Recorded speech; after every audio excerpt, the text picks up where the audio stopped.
Deus. Deus abençoe todos que estão nos assistindo pela internet. Compartilha a live. Curte, compartilha, como diz lá, se inscreva. Ative o sininho. Vou acostumar com isso ainda.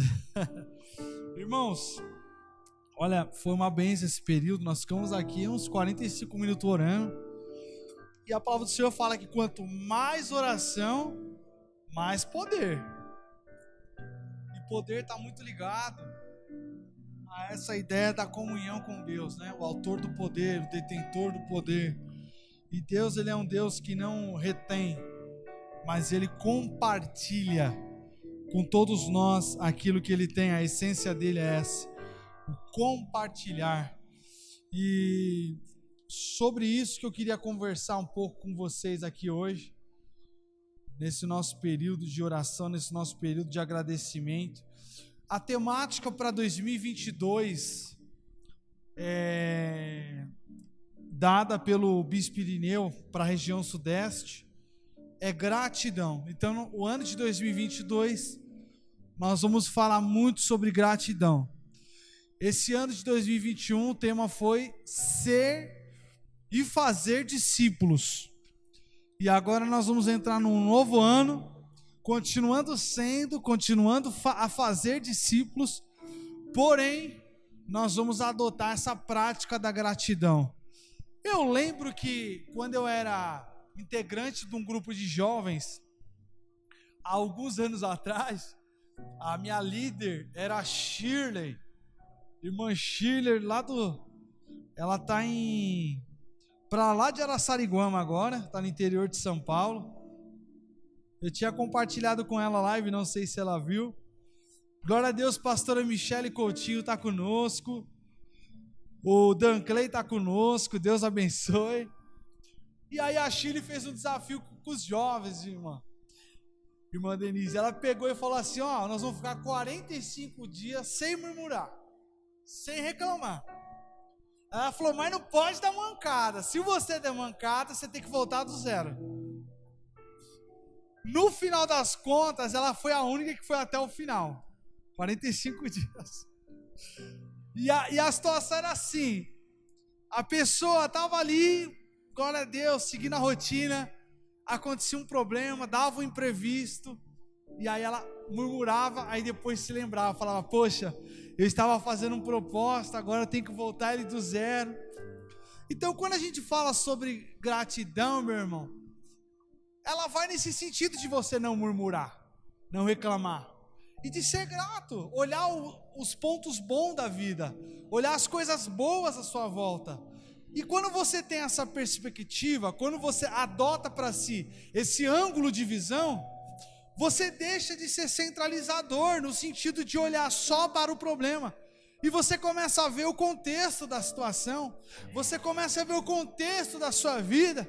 Você fala, uau, naquele determinado dia Deus me livrou, naquele determinado dia Deus fez um milagre na minha vida. Olha quando Deus me resgatou, olha quando Deus me deu aquela bênção financeira. E você começa a ser grato por absolutamente tudo que Deus tem feito no seu percurso na fé cristã. Então, quando a Shirley propôs isso, a gente começou a refletir sobre esse lado. Porque a gratidão, ela vai muito no sentido de um autoexame, de uma autoavaliação nossa, pessoal. Quando nós olhamos para dentro de nós e começamos a ver como que tem sido o nosso jeito, como tem sido nossa caminhada, e você fala, olha, eu vou mudar aqui, eu vou adotar esse comportamento aqui. Então a autocrítica, ela é muito positiva, no sentido de que você olha para você, e você começa a adotar certas práticas cristãs na sua vida, e essas práticas cristãs que você está adotando para a sua vida, além dela fazer um benefício pessoal para você, ela é uma multiplicadora para a vida das outras pessoas que vão olhar e vão falar: pô, você é tão otimista, você é tão positivo. Mas não sou positivo por ser positivo, eu sou positivo, eu sou otimista porque Cristo está em mim, aleluia. A essência do evangelho, ela jorra sobre minha vida. Então não tem como eu ter outra prática, não tem como eu ter outra conduta. Eu estou simplesmente adotando para mim um comportamento que eu aprendi com o Criador, que eu aprendi com o Salvador Jesus Cristo. Então isso é contagiante, isso abraça. E aí o que começou a acontecer? A irmã Shirley, quando ela fez esse desafio, ela cumpriu esse desafio, a gente começou a ser envolvido nisso, abraçado nisso, e parou de ser um simples desafio e passou a ser uma conduta, passou a ser uma prática, passou a ser uma cultura de vida, em que todos os dias você levanta e fala: obrigado, Senhor. Valeu Jesus por tudo, valeu pelo ar que eu respiro, valeu pela minha casa, pela minha família, valeu por essa atmosfera que eu estou sentindo aqui, por esse ambiente que eu estou. Então você começa a ser envolvido nisso. Glória a Deus. Nós vamos começar uma ministração aqui hoje, e a ideia é terminar ela no próximo domingo. E o tema é princípios para conquistar vitória. Você sabe, tem princípios para conquistar a vitória. A coisa não é tão fácil assim, não é? Não é oba-oba, chegou, tá a sua bênção aí. Não é simplesmente um óleo de unção na cabeça e falando em profecias, que as coisas não são assim. Existe um processo na nossa vida, e não estou descartando isso que eu disse, porque isso também é parte do processo, mas não é todo o processo, porque o processo consiste também na promessa, no lançamento da profecia, em que você abraça, você fala: uau, Deus está me dando um norte aqui, Deus está me dando uma direção aqui, e agora eu vou encarar com maturidade o processo para chegar até o cumprimento dessa determinada profecia. Então, quando nós falamos sobre princípios para conquistar vitórias, nós temos que nos lembrar que Deus é um Deus de princípios, e esses princípios de Deus são princípios invioláveis, são princípios que não podem ser quebrados, porque eles estão alicerçados debaixo de uma aliança feita com o Cordeiro Santo. Então, quando nós entendemos que Deus, ele é um Deus de princípio, logo nós compreendemos que Deus, ele é um Deus paternal, mas Deus não é um Deus que quer transformar o seu filho em um filho mimado. Deus não é um Deus que quer ficar nos pegando no colo o tempo todo, que quer ficar nos tirando dos problemas, que quer ficar nos tirando das dificuldades, que quer evitar que a gente passe por certos constrangimentos. Não, Deus não trabalha dessa forma. Deus, por ele ter princípios, você tem que entender que ele vai ter que deixar você passar pelo processo, pela situação, porque se você não passar pela situação, além de Deus ser considerado injusto se ele não deixar você passar pela situação, você vai deixar de aprender com as lições da vida. E você sabe o que é deixar de aprender com as lições da vida, irmão? Deixar de aprender com as lições da vida é você deixar de viver a vida. Então logo eu entendo, a vida, ela é um processo. Eu estou em processo. Pastor, não estou entendendo essa parada, está muito doido isso. Pense comigo, você teve um processo de 9 meses no ventre da sua mãe. 9 meses é um processo, 9 meses é um estágio, 9 meses é um tempo determinado para nascer, para ser gerado, aleluia, para o óvulo ser fecundado. É um processo de formação dos órgãos internos, da questão óssea, da pupila, dos lábios, do formato, do coração. Você está em formação durante esses 9 meses, e aí depois desses 9 meses você passa por um outro processo, que é o processo de nascer. Então ali dentro do ventre você tem o calor humano da sua mãe ali te aquecendo o tempo todo, você está sendo nutrido o tempo todo, mas agora você é tirado desse estado de descanso, desse estado de construção, e você passa a ter que usar todas as habilidades que foram forjadas durante os 9 meses. Por isso que a criança chora. Ela chora porque os seus pulmões vão abrir, mas ela chora chora por causa da gravidade, que agora ela tem que levantar o bracinho dela, agora ela tem que abrir os olhos dela, agora ela vai ver luz, e luz de diversas tonalidades, tem a luz do sol, tem a luz ambiente, tem a luz da noite, e ela vai ter que lidar com todas essas questões. Agora o seu ouvido vai ficar mais aguçado, e ela vai ouvir o barulho do ambiente, ela vai ouvir o barulho do médico, ela vai ouvir o barulho da enfermeira, ela vai ouvir o barulho da mãe chorando porque a criança nasceu. Então ela está lidando com uma fase nova na vida dela, e eu quero fazer uma pausa para você entender que o processo é isso. Você vai achar estranho, o processo você vai achar dificultoso, o processo você vai achar meio esquisito, você não vai estar compreendendo o que está acontecendo, mas eu quero garantir para você que se você está em Cristo, esse processo é extraordinário e vai te levar a conseguir coisas poderosas na parte de Deus. Então quando eu começo a entender e ter a maturidade de entender quem é Deus, e o nosso processo de vida terrena, e as coisas que vão acontecendo na nossa vida, então logo eu vou ter constância, porque maturidade gera constância. Quando eu não tenho maturidade, então eu sou volátil, uma hora eu estou, outra hora eu não estou, uma hora eu estou bacana, mas outra hora eu estou para baixo, uma hora eu estou buscando, mas outra hora, uma hora eu estou dando ouvido para um monte de groselha que estão falando, mas outra hora eu estou cheio de Espírito Santo, não estou dando ideia para ninguém. Então Deus, Ele quer nos trazer para um estado, aleluia, de sermos constantes. Ele tem isso para nós, amém? Ele é a pedra da esquina, amado, pedra da esquina no sentido daquele que não se remove do lugar, daquele que é constante, daquele que é firme. O mundo não é firme, o mundo é volátil, as leis são voláteis, uma hora a lei aprova uma coisa, outra hora a lei aprova outra, uma hora o juiz interpreta a lei de um jeito, depois interpreta de outro, uma hora a medicina vai dizer que é bom você tomar X remédio, daqui 6 meses vai falar que o remédio é errado, que é o outro que é melhor. Então o mundo está em transformação, o mundo está volátil, mas o reino de Deus não, as coisas de Deus não, as coisas de Deus são constantes, são firmes, são claras, são objetivas. Então quando eu adoto para mim essa maturidade, eu deixo de ser volátil, e eu passo a ter uma constância na minha vida, eu passo a entender os processos que eu vivo e as coisas que estão acontecendo à minha volta. E aí quando eu entendo essa questão do princípio em si, então eu vou começar a praticar esse tema de hoje, que é o princípio para conquistar vitória. Porque a vitória, ela não vem por si só. A vitória, ela não aparece para você de manhã falando assim, ó, toma um cheque de R$1.000 aí, que tá tudo resolvido na sua vida. Isso é bênção também, é vitória também. Mas não é isso, a vitória não é assim, as coisas de Deus não são assim, gente. Eu passo às vezes no centro de São Paulo, tem umas placas lá dizendo para você recuperar o amor da sua vida em 24 horas. Tem vários rituais, várias seitas que elas prometem, elas colocam data, elas colocam ali um limite e falam, isso vai acontecer na sua vida. E de fato acontece. Mas o que acontece não é duradouro. O que acontece não é eterno, não é para sempre. Então logo eu entendo que as coisas de Deus são eternas, as coisas de Deus são para sempre, as coisas de Deus não sofrem nenhum tipo de alteração, mas elas vêm e ficam em nossas vidas todos os dias. Você sabe que quando eu era do carnaval, eu fiquei 7 anos na escola de samba, e durante esse período eu fui para o espiritismo, e eu lembro de uma vez eu tomar um passe. Uma entidade da festa de Quimbanda me deu um passe lá. E eu fui embora bem, irmãos. E aí chegou domingão, tava bem, tava alegre, tava feliz. Aí chegou domingo à noite, me deu depressão. Sabe quando você fica mal, você fala, pô, amanhã eu vou trabalhar, amanhã volta a minha rotina, amanhã, não, vou acordar cedo, amanhã não.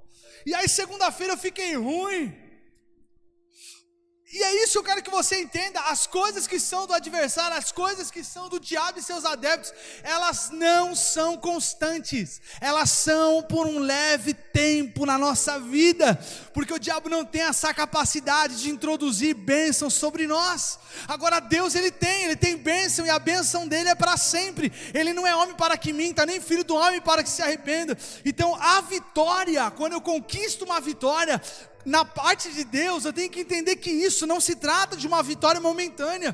Deus não quer nos proporcionar momentos de alegria, mas Deus quer nos proporcionar uma vida de alegria. Então cuidado, às vezes você está vivendo só momentos. A vida não é feita só de momentos. Deus tem coisas que são consistentes para nós.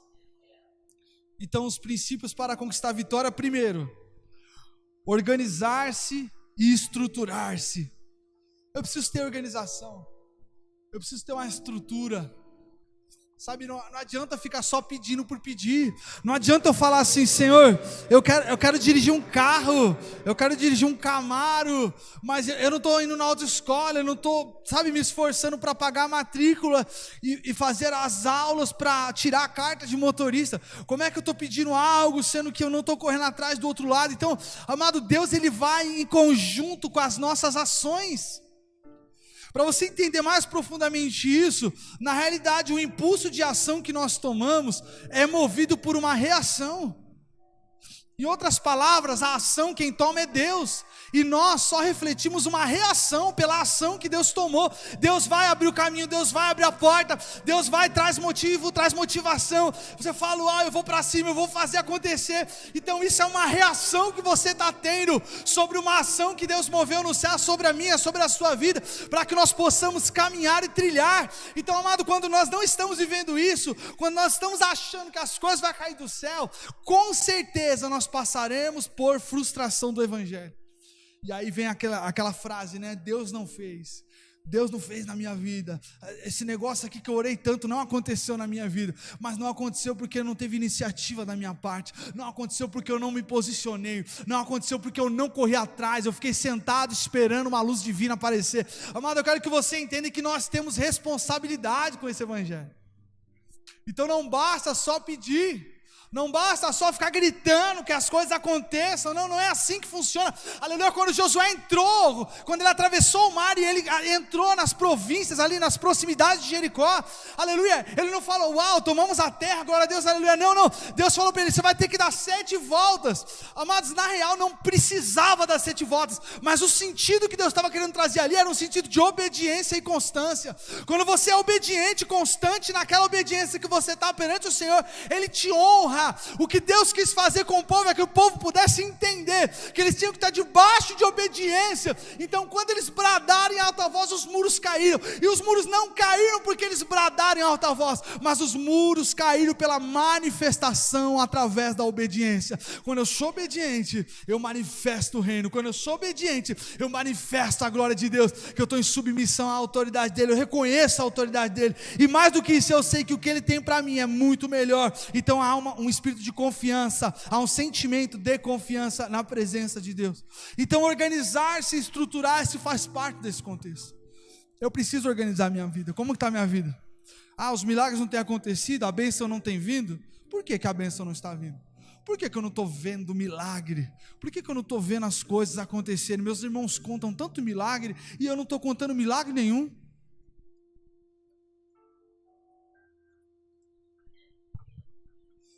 Organizar-se e estruturar-se. No livro de 1 Coríntios, capítulo 14, versículo 33, diz assim: pois Deus não é Deus de desordem, mas de paz, como em todas as reuniões do povo santo. Como em todas as reuniões do povo santo. Ordem, decência. Deus, ele trabalha assim. Você quer ver isso? Vai em Gênesis, vai ver como Deus criou o mundo. Deus não fez bagunçado não, irmão. Foi uma ordem cronológica, foi uma ordem estruturante. Deus não se autoplanejou de cima para baixo, de baixo para cima não. Houve uma ordem nas coisas acontecendo, e é isso que ele quer aplicar, que nós apliquemos na nossa vida, que nós tenhamos essa organização, que nós tenhamos essa estrutura de um evangelho saudável, sadio, constante, ativo, na presença dele. Quantas pessoas que me ligam reclamando de Deus. As pessoas me ligam e falam assim: pastor Laércio, mas olha só, eu tenho orado, eu fiz campanha, eu fiz propósito. Mas eu fiquei 1 ano na igreja e não vi o milagre. Eu estou precisando de um carro, eu estou precisando de uma casa, e eu estou 1 ano na igreja e eu não vi essas coisas acontecendo, porque olhou pelo ângulo errado, está vendo errado. Esse não é o evangelho. E por isso que essas pessoas, elas vão, valeu, glória a Deus. Por isso que essas pessoas vão se frustrar, porque elas olham um evangelho que não é um evangelho bíblico. O evangelho bíblico, ele é um evangelho da cruz. Ele é um evangelho da renúncia. Ele é um evangelho da entrega. E quando eu entendo isso, as demais coisas vão serão acrescentadas. Quando eu entendo isso, eu sou equipado, eu sou forjado dentro desse evangelho. E por isso que agora eu tenho uma organização na minha vida, eu tenho uma estrutura na minha vida, porque Deus me proporcionou isso, e eu me deixei ser envolvido nessa transformação, nesse processo transformador na minha vida. Então, como diz em Coríntios, pois Deus não é Deus de desordem, mas de paz. A ordem traz paz. Amém? A ordem traz paz. Segundo, sobrando, não desperdice. Princípios para conquistar a vitória, hein? Esse é o tema. Segundo, sobrando, não desperdice. Olha o que diz em Mateus, capítulo 14, versículo de número 20. Todos comeram à vontade, e os discípulos recolheram 12 cestas com as sobras. E sei lá, irmão. Precisava recolher? Não. Não tinha necessidade de recolher. Deus podia multiplicar a qualquer hora. Qualquer hora. Pedrão está com fome lá, opa, vamos multiplicar aqui. Mas a ideia do recolher é você honrar aquilo que tem recebido. Então, a partir do momento que eu sei ter a minha reserva, no sentido de não desperdiçar a essência do que eu tenho recebido do Evangelho, de ser uma pessoa que vai jogar ao vento o que recebe e viver de maneira aleatória, inconstante. Não, eu pego isso, eu tenho isso porque eu sei dar valor às minhas orações, aos meus tempos de entrega, aos meus tempos de súplica, e eu sei o valor que tem essa bênção que está sendo derramada na minha vida. Você pega uma pessoa que fica rica, irmão, que constrói uma empresa e trabalha, batalha dia e noite. Conheço muitas histórias de pessoas que vendem seus carros, vendem apartamento para investir na empresa, aposta na empresa, e essa empresa cresce, essa empresa prospera. Dificilmente ela vai ser uma pessoa que desperdiça. Pelo contrário, ela vai ensinar o valor de cada item, de cada objeto da empresa, de cada parceiro, de cada fornecedor, de cada cliente. E é isso que Deus ele quer que nós venhamos guardar, meu irmão, em nossos corações, para não desperdiçarmos aquilo que temos recebido da essência dele. Porque se nós não formos zelosos com aquilo que Deus tem nos entregado, dificilmente nós sentiremos a vitória se achegar em nossas vidas. E não é isso que Deus quer. Ele quer que nós aproveitemos cada coisa, cada momento, cada situação, cada vitória que recebemos em nossas mãos. E como um filho, você vai cuidar, você vai zelar, você vai se alegrar, você vai comemorar em júbilo ao Senhor, sabendo o custo daquilo que Ele te entregou. Por isso que no momento da ceia, nós sempre falamos, né? Examine-se, pois, o homem a si mesmo, e assim coma deste pão e beba desse cálice. Porque não é o pastor que tem que te examinar. Não é alguém que tem que te julgar se você está apto ou não a participar do corpo e do sangue, mas é o autoexame, é a autocrítica, é você olhar para dentro de você e falar, não, eu estou bem com Cristo, para participar, porque eu sei o valor que tem isso, eu sei o valor da cruz, eu sei o valor que Ele pagou por mim, para que eu estivesse hoje aqui dentro da igreja, eu sei o que Ele fez por mim há 2000 anos atrás, eu tenho essa consciência, eu tenho esse entendimento, então por isso que eu aproveito cada momento que eu tenho na presença dEle. Quando eu estive lá na Argentina, eu tive a oportunidade de conhecer um irmão, pensando numa pessoa humilde, uma pessoa amorosa, me recebeu bem na casa dele, comi do bom e do melhor, ele fez uma carne lá, uma carne argentina muito gostosa, e o irmão Lázaro, ele tem uma loja que vende frutas, verduras, legumes. O irmão Lázaro, e o nome dessa loja é Ebenezer. E eu fui lá, ele foi mostrar para nós. Ele falou, vamos lá que vocês vão conhecer o lugar onde eu estou. E quando você entra lá, é tudo muito sujo. né? Um galpão gigante, e lá tem várias lojas, os clientes vão lá fazer as compras. Só que a loja dele não, a loja dele as pessoas estavam uniformizadas, tinha uma placa bonita na entrada, e você entrava, era tudo limpo, tudo organizado. Aí ele foi mostrar o frigorífero gigante, irmão, tudo organizado. Aí ele falou, aconteceu uma bênção na minha vida. Eu falei, é verdade, irmão Lázaro? Ele falou, sim. Ele falou, algum tempo atrás, eu tinha produzido abóbora, eu tinha comprado abóbora. E Deus falou assim para mim, compra todas as abóboras da Argentina. Tudo que você puder, estoca abóbora. E ele achou meio estranho, falou com a esposa, uma serva de Deus, lá da igreja de Deus, obrigado. E ela falou assim, eu falei para ele assim, que se Deus tinha falado, compra as abóboras. E não era tempo de abóbora, e muito menos algum problema, assim, para que ele tivesse que estocar, enfim. E quando ele começou a fazer a compra, ele viu o estoque dele cheio e falou, e agora, o que vai acontecer? Como que eu vou vender tudo isso? Então, ele falou que ligou a televisão e a previsão do tempo mudou na Argentina. E começou a vir uma geada muito forte, e uma neve muito intensa, um frio muito intenso. Então a plantação começou a apodrecer. Então as pessoas que tinham plantado abóbora na Argentina tinham perdido toda a sua plantação. Então qual era a única pessoa que tinha abóbora para vender na Argentina? Era o irmão Lázaro. Então o irmão Lázaro disse que, Aderson, eu comprei uma abóbora cerca de R$10, uma abóbora grande, e agora estava vendendo a 50, 60, a mesma abóbora. E às vezes a pessoa que vinha comprar de mim era a mesma que eu tinha comprado dela. Então ele começou a negociar com um preço astronômico. Só que a sabedoria não está aí. Deus é Deus de propósito. E aí o irmão Lázaro falou, Deus, eu lucrei muito dinheiro com isso. E por que eu lucrei muito?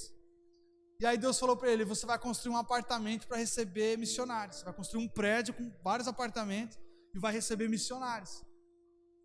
E aí ele pegou a gente de carro e levou lá, irmãos, um prédio de 10 andares, cerca de 10 andares, 10, 8 andares. A coisa mais linda dos apartamentos. E aí ele mostrou um apartamento e falou, quando vocês vierem, vocês vão ficar nesse aqui. Já está instalando um ar-condicionado, vai ter televisão, tem cama, tem frigobar, tudo completo para que vocês possam se hospedar. Então, é você entender que Deus não te prospera para você ostentar. Deus não te prospera para você ficar desperdiçando à toa. Não. Deus nos prospera com propósito. Deus entrega riqueza para nós com um propósito, com uma finalidade. E quando nós temos maturidade para entender isso, então nós vivemos em um ciclo de crescimento. Nós vivemos em um ciclo de bonança, de receber e dar, de dar e receber. E isso começa a ser multiplicado sobre as nossas vidas. Então, princípios para conquistar a vitória: sobrando, não desperdice. Não desperdice. Não saia jogando ao vento. Não saia ostentando. Não. Deus tem propósito com tudo que nós temos, com cada recurso que é colocado em nossa mão. Então, que isso possa ficar gravado em nosso coração.